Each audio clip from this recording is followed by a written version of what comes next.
moi, ce qui m'agace, puis je vais vous raconter une petite histoire parce que c'est vous les deux personnages dans l'histoire, là, vous allez voir. C'est l'hypocrisie, tu sais, parce qu'on peut s'attaquer au contenant. Tu l'as dit, hein, ton chandail est laid, tes cheveux sont laids, Rémi, t'es pas bon. Attends, tu dis quelque chose sur ce que j'ai dit, pas C'est encore, ça. puis ça vient pas. Puis on laisse donc toujours faire le contenu, puis le contenu, ça, on s'y intéresse pas. La soirée électorale américaine. Vous vous en rappelez? Ouais, Fait c'est quelques fun, ça. mois, ouais. C'est fun, Moi, ça. j'ai décidé ce soir-là, parce que ça arrive aux 4 ans, de me faire une vraie soirée, tu sais, à me pencher sur plusieurs médias, de d'éteindre ça, de partir ça. Et à un moment donné, vous avez fait partie de ma brochette de sources d'informations pour cette soirée-là. Puis Yann, il sourit ici où je m'en vais, là. C'est que j'écoutais la soirée électorale, puis vers à peu près, c'est vous qui allez vous en rappeler plus précisément, là, mais vers 9h, 9h30, vous, là, vous avez pris un risque qui n'était pas vraiment un risque pour vous, mais vous avez fait un statement, vous avez dit, on sait qui gagne, là. Ouais. C'est comme, c'est fait, Ouais. c'est Trump. Puis là, moi, j'écoutais donc la soirée avec vous autres, il y avait les 4 caméras, je pense qu'il y avait Joey Obey qui était là aussi, il y avait quelqu'un d'autre avec lui, Samuel, je pense, c'est Ouais, son Sam prénom. était là, ouais. Bon.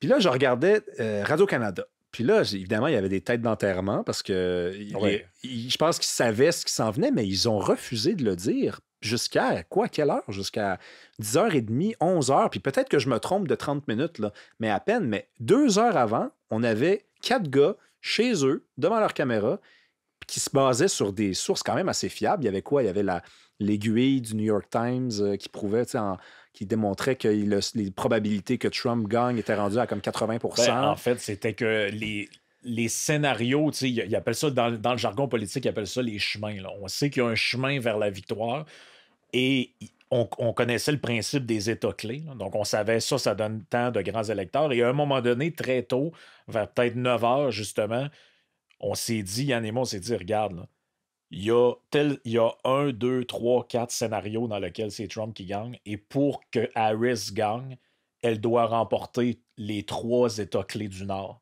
Et là, on regardait les chiffres et on disait, mais c'est possible.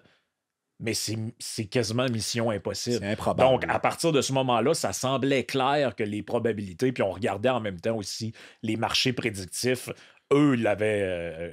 Polymarket. Polymarket qu'on appelle, puis tu avais un autre truc qui est un agrégat de ça qui s'appelle Election Betting Odds, qu'on regardait beaucoup. Puis nous autres, on s'est servi de ces outils-là durant la campagne parce qu'on parlait de ça tous les jours, puis on parlait de ça avec nos auditeurs. Puis on disait, attendez, là, les gens disent ça là, dans les grands médias, là, mais voici d'autres indicateurs que nous, on parle. Puis nous, à partir du débat des colistiers, donc à partir du débat entre J.D. Vance et Tim Walz, on a vu les deux courbes se redécoupler parce que Harris avait passé en avance. Et là, on a vu que Trump prenait le dessus. Puis à partir de ce moment-là, nous, on disait aux gens, pour vrai, il y a vraiment des grosses chances que ce soit Donald Trump. Et on était les seuls à dire ça.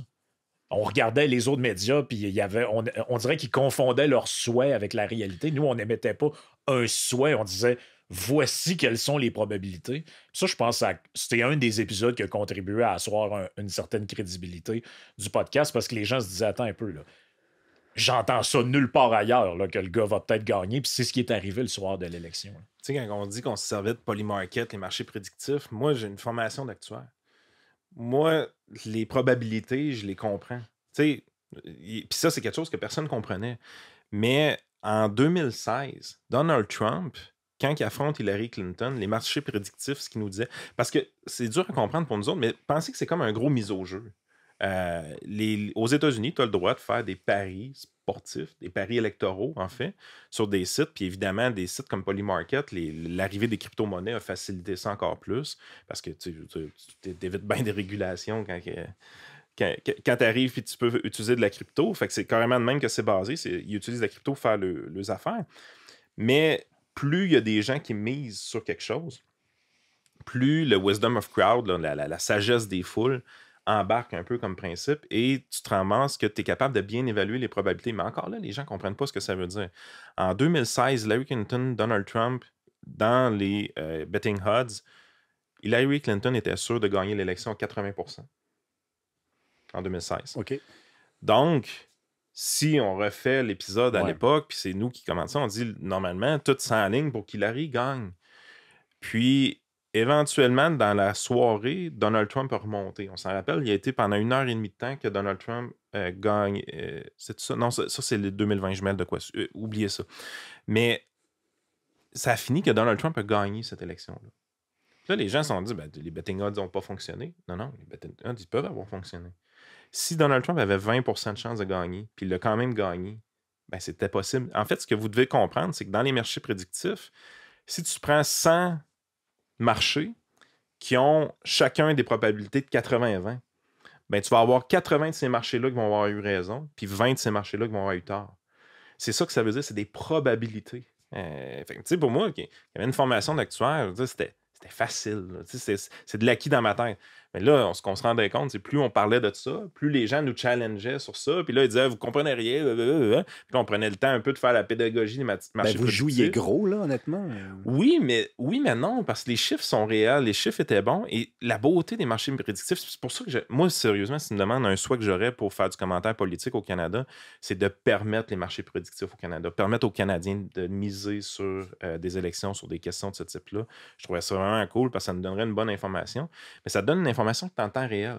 Donc, tu es capable de... Tu sais, un sondage, il y a toujours un décalage. Quand Léger fait un sondage, ben, vous regardez les dates, c'est tout le temps genre une semaine et demie avant. Fait que là, tu essaies de faire de l'analyse puis de la suranalyse pour dire c'est quoi l'événement qui a déclenché. Mais les betting odds, c'est en temps réel. Quand on écoute le débat entre Harris et Trump, on voit que toute la soirée, les odds bougent presque pas, puis finalement, Harris finit par passer un peu en avant de Trump, et cette tendance-là reste pendant des semaines. Et éventuellement, quand arrive le débat des vice-présidents, c'est Harris qui commence la soirée électorale, la soirée de débat, c'est Harris qui est en tête, mais Walz a tellement été mauvais, puis J.D. Vance a tellement été bon que les courbes se sont recroisées à peu près 20 minutes après le début du débat. Et ils ne se sont plus jamais recroisés par la suite.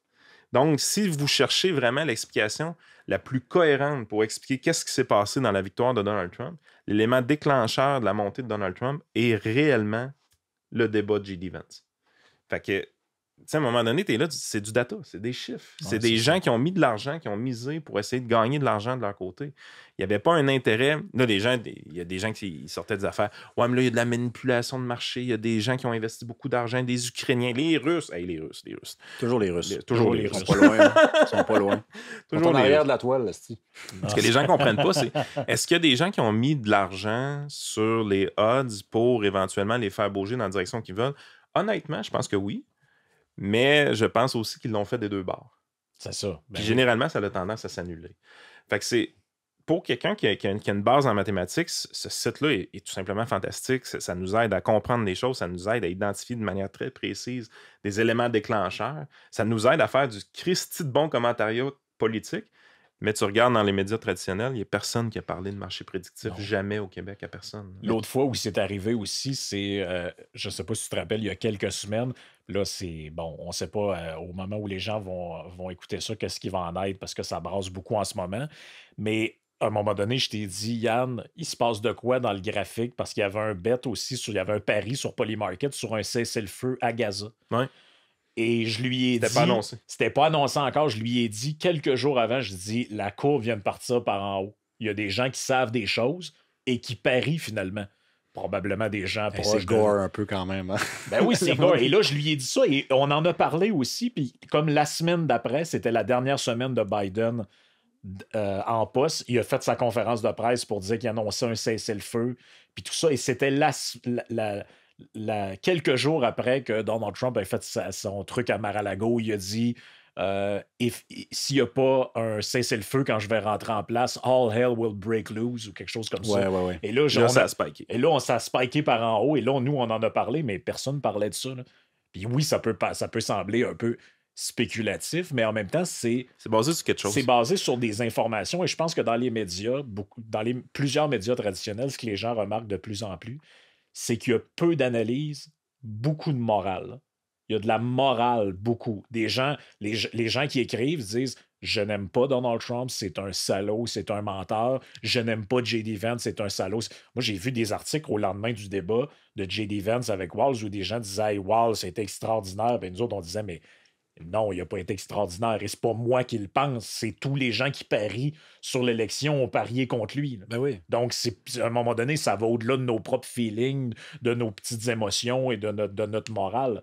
Mais je pense que ça contribue aussi à la perte de crédibilité, ou en tout cas au fait que des gens recherchent autre chose parce qu'ils se disent, OK, eux, oui, comme tout le monde, ils ont des a priori morales. On peut aimer un candidat plus qu'un autre, dépendamment des enjeux de l'élection. Mais au final, on essaie de faire de l'analyse qui n'est pas simplement que de la morale. Ça, je trouve que c'est un gros problème, faire de la morale avec l'analyse politique. Finalement, ça peut... je veux dire, il peut avoir un salaud qui gagne et puis c'est que je sois pour ou contre, ça ne change rien. Ben oui, mais tu sais, tu parles de morale, mais il y a autre chose aussi, je pense. Il y a toute la question des experts. Parce que, tu sais, on revient au pari, là. Prenons une partie de hockey. Le Canadien affronte le Wild du Minnesota. T'as beau avoir un expert, là, je sais pas moi, Benoît Brunet, OK, qui dit, moi, je pense que le Wild va gagner. Ils ont fait 2 matchs à l'étranger, puis ça s'est bien passé, puis ils sont 10-0-2 dans les 4 dernières années à Montréal. Ben, va voir sur le site de mise au jeu, parce que là, tu as pas des experts, tu as des fans qui parient, puis la cote, là, est précise, tu sais, puis je pense que je vais suivre la cote plutôt que Benoît Brunet, puis c'est rien contre Benoît Brunet, là. C'est juste, c'est comme 2 discours différents. Tu as le discours plus de la rue, plus populaire, plus monsieur, madame, tout le monde, qui est, évidemment, il y a un dédain par rapport à ce discours-là, puis tu as le discours des experts. Puis dans toute cette soirée-là électorale, c'est ça que je me disais. Je me disais, il y a Yann et Frank. Puis il y en a d'autres qui se sont sans doute fiés à ça, à l'idée des paris, tout ça, puis à qui bête sur quoi. Puis tu as l'autre bord à Radio-Canada où ils disent non, c'est pas encore fini, c'est pas encore fini, c'est pas encore fini. Parce qu'on a quelqu'un à. On a. Non, Wajé Godis, je ne sais jamais capable de dire son nom, la fille qui fait qui est correspondante, c'est difficile à dire. Mais là, il faut qu'il arrête d'amener Pauline. Pauline qui? Ben, Pauline Marois, il la sorte pour la première femme présidente aux États-Unis. Oui, ça, c'était triste. Personnellement, ça me faisait presque un peu de peine pour elle. Ça fait 2. Il l'avait tout maquillé puis tout. Je me dis, c'est presque cruel. Là, laissez Pauline tranquille. Ben, invitez-la quand ce sera fait. Finalement. Le lendemain. Ben ouais. Parce que je trouve qu'il y a quelque chose là-dedans qui. Une fois, c'est beau, 2 fois, c'est pas fin. Non, c'est pas fin. C'est incroyable. Ça manque de charité. Puis tu sais, là, c'est là que tu doutes. Là, tu te dis, ils l'ont invité parce que ils estiment que c'est une grande soirée. Il faut fêter. Tu sais, là, vous n'êtes plus en train de faire du journalisme. Là c'est de la morale. Là. C'est ça. Là, c'est plus. Tu sais, parce que si tu fais de journaliste, tu l'invites le lendemain quand la nouvelle, elle s'est produite, quand Trump a perdu l'élection. Mais si tu as fait venir avant, c'est comme si tu organisais un party. Tu organises un happening, en fait. Ouais. Puis, tu veux avoir sa réaction live. Tu veux que Pauline soit émotive. Enfin, une femme présidente aux États-Unis. Mais c'est ça qui est drôle, c'est que beaucoup de gens dans les médias ils sont allergiques au fait que des gens comme nous, par exemple, critiquent le manque de neutralité ou la partisanerie. Mais quand tu regardes des événements comme l'élection américaine, ça transparaît, mon Dieu, mais c'est limpide. Là. Il y a même puis c'est vrai aux États-Unis aussi, il y a des gens qui mettent des compilations que les gens peuvent retrouver sur YouTube de MSNBC Electoral Meltdown. Là. Et là, c'est comme 15 minutes de compilation des animateurs, animatrices de MSNBC qui ont l'air sur le bord de pleurer finalement à cause du résultat. Tu te dis, mais le biais, je pense qu'il peut pas être plus évident qu'il l'est là.